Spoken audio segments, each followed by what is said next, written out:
ወደዚህ ትልቅ ዳሰሳችን እንኳን በደህና መጣችሁ።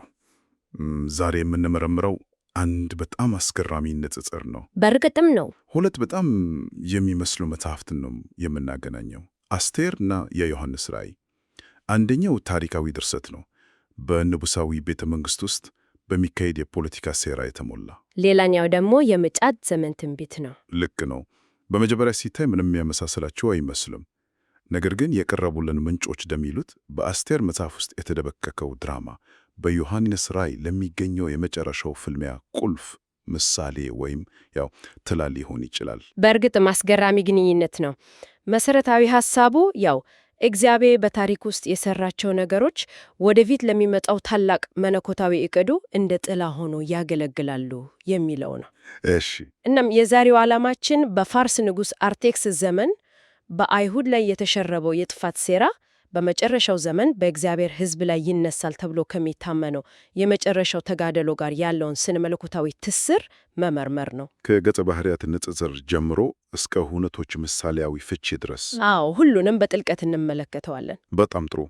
እንግዲያው ታሪኩን ከመሰረቱን ጀምር። ሁሉም ነገር የሚቃጠለው ሐማ በተባለው የንጉሱ ባለስልጣንና መርዶክዮስ በተባለው አይሁዳዊ መካከል። አዎ፣ በመካከላቸው በተፈጠረ ግጭት ነው። መርዶክዮስ ለሐማ ለመስገድ ፈቃደኛ አልሆነም። ይሄ የግል የሚመስል አለመግባባት ሐማን ወደ አጠቃላይ የዘር ማጥፋት እቅድ ነው የመራው። ልክ ነው። ቂሙ የግል አልነበረም። የሐማ ቁጣ ያነጣጠረው በመርዶክዮስ ሕዝብ በሙሉ ላይ ነበር። ይህንን እቅዱን ለማስፈጸምም የንጉሱን ስልጣን ተጠቀመ። በትክክል ወደ ንጉሥ አርጤክስስ ቀርቦ በመንግስቱ ውስጥ የተበተኑ ሕጋቸው ከሌላው ሕዝብ የተለየና የንጉሱን ሕግ ማይጠብቁ ሕዝቦች እንዳሉ በመንገር ከሰሳቸው። እነርሱን ማኖር ለንጉሱ እንደማይጠቅሙ አሳምኖት በአንድ ቀን እንዲጠፉ የሚያዝ አዋጅ እንዲወጣ አደረገ። አዋጁም በጣም ጨካኝ ነበር። በአንድ በተወሰነ ቀን በአዳር ወር በ13ኛው ቀን በመላው የፋርስ ግዛት የሚገኙ አይሁዳውያን በሙሉ ወጣት፣ ሽማግሌ፣ ሴት፣ ሕፃን ሳይባል እንዲገደሉና ንብረታቸውም እንዲወረስ የሚል ነበር። ይህ እኮ በመንግስት የተደገፈ የዘር ማጥፋት ጥሪ ነው ማለት ነው። በትክክል። እናም ምንጮቹ ይህንን የሐማን ድርጊት በቀጥታ ከሰይጣን ዓላማ ጋር ነው የሚያነጻጽሩት። እዚህ ላይ ነው እንግዲህ ምሳሌያዊ ትርጓሜው የሚጀምረው። አዎ፣ ሐማ የሰይጣን ምሳሌ ተደርጎ ይወሰዳል። ልክ ሐማ መርዶክዮስ ስላልሰገደለት ሕዝቡን በሙሉ ለማጥፋት እንደተነሳ፣ ሰይጣንም ለእርሱ የማይሰግዱትና እግዚአብሔርን ብቻ የሚያመልኩትን ለማጥፋት ይፈልጋል። ይህንንስ ግን ግንኙነት ለመተንተን ምንጮቹ ሁለት የተለያዩ ማዕዘኖች ነው የሚጠቀሙት አይደል? አዎ፣ ሁለት የተለያዩ ምሳሌያዊ ማዕዘኖች አሉ። እስቲ እንያቸው። የመጀመሪያው ምንድን ነው? የመጀመሪያው ትርጓሜ ሐማን በዮሐንስ ራእይ ውስጥ ከምትገኘው ባቢሎን ጋለሞታ ጋር ያመሳስለዋል። ንጉሡ ደግሞ ቀዩ አውሬ ተደርጎ ይወሰዳል። ባቢሎን ጋለሞታ።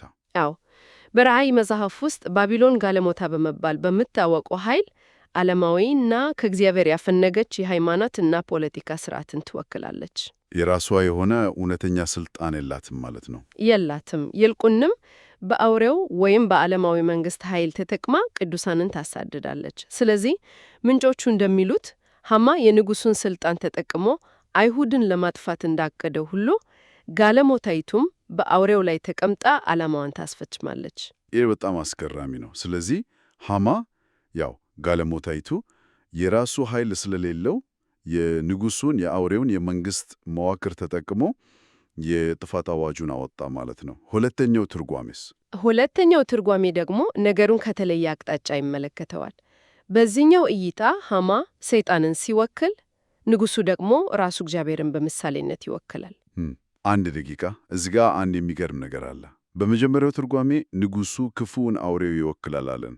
በሁለተኛው ደግሞ እግዚአብሔርን ይወክላል።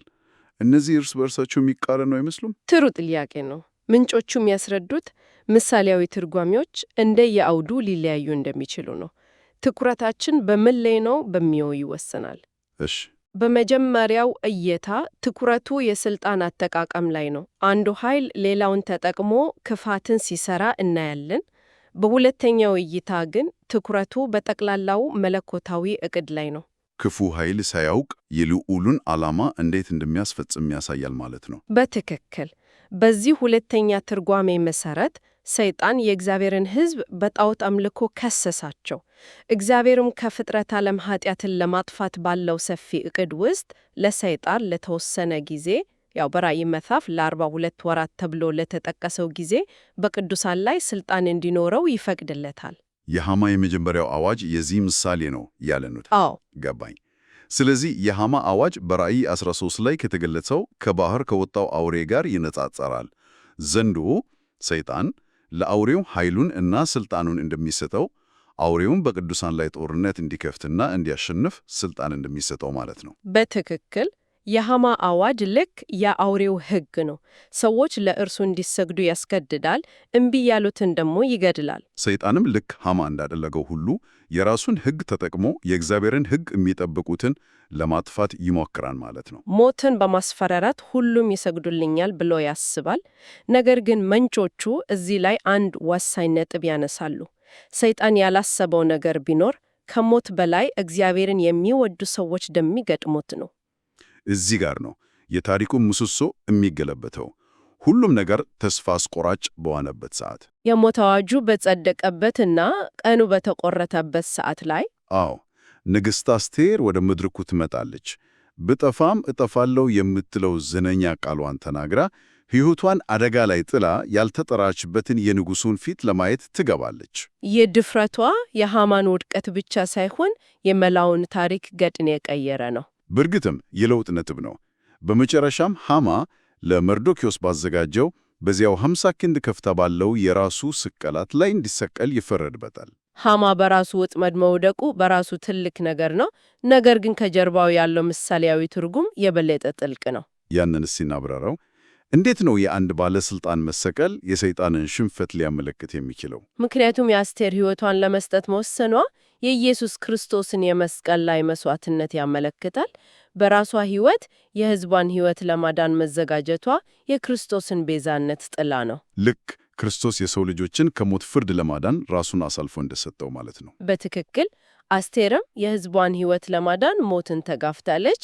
የሐማ መሰቀል ደግሞ በክርስቶስ መስቀል የሰይጣን ፍርድ መረጋገጡና ኃይሉ መሰበሩን ያሳያል። ሰይጣን ሞትን እንደ መሳሪያ ተጠቅሞ ክርስቶስን ሊያጠፋ ሲሞክር ያው መስቀል የራሱ የሽንፈቱ ምልክት እንደሆነበት ማለት ነው። ልክ እንደዛ ነው። ከሐማ ውድቀት በኋላ ደግሞ መርዶክዮስ የክብር ልብስ ለብሶ ከፍተኛ ስልጣን ተሰጠው። የቀድሞ የውርደት ምልክት የነበረው ሰውዬ አሁን የክብርና የስልጣን ተምሳሌት ሆነ። ይህስ ከክርስቶስ ጋር እንዴት ይገናኛል? ይሄ ደግሞ የትንሣኤውና የእርገቱን ገጽታ ያሳያል። ኢየሱስ ክርስቶስ ከትንሣኤ በኋላ በፍጥረታት ሁሉ ላይ ገዢነትንና ስልጣንን እንደተቀበለ ሁሉ መርዶክዮስም ከሞት አደጋ ተርፎ ወደ ታላቅ ስልጣን ከፍ አለ። ስለዚህ በአንድ ታሪክ ውስጥ ሁለት የክርስቶስ ገጽታዎች እያየን ነው ማለት ነው። አዎ፣ አስቴር ሕይወቷን አሳልፋ በመስጠት የመስዋዕትነቱን ገጽታ ስትወክል፣ መርዶክዮስ ደግሞ ከውርደት ወደ ክብር መጥቶ የትንሣኤውና የገዥነቱን ገጽታ ይወክላል። ይህ በጣም የተሟላ ምስል ይሰጣል። ምንጮቹ እዚህ ላይ አንድ በጣም አስገራሚ ነጥብ ያነሳሉ። ይህ ሁሉ የሐማ ሴራ ለእግዚአብሔር ድንገተኛ አልነበረም ይላሉ። በፍጹም እግዚአብሔር ሕዝቡን በአስቴር በኩል የማዳን ዕቅዱን ያዘጋጀው ሐማ የጥፋት ሐሳቡን ከመጸነሱ ከዓመታት በፊት ነበረ። መርዶክዮስ ለአስቴር ወደ መንግሥት የመጣችው ለእንዲህ ላለው ጊዜ እንደሆነ ማን ያውቃል ሲላት የምናየው ይህንን ነው። በትክክል አስቴር ወደ ንግሥና የመጣቸው በአጋጣሚ ሳይሆን ለዚህ ለሚመጣው የጥፋት ቀን መፍትሄ እንድትሆን በእግዚአብሔር መለኮታዊ ዕቅድ ነበረ። ይሄ የሚያሳየው ሰይጣን በእግዚአብሔር ቀድሞ በተወሰነው ዕቅድ ውስጥ ሳያውቅ እንደ አንድ መሳሪያ ሆኖ ማገልገሉን ነው። ልክ እንደዛ ነው። እሺ፣ ሐማ ተወግዷል፣ መርዶክዮስም ሥልጣን ላይ ወጥቷል። ነገር ግን አንድ ጥልቅ ችግር አለ።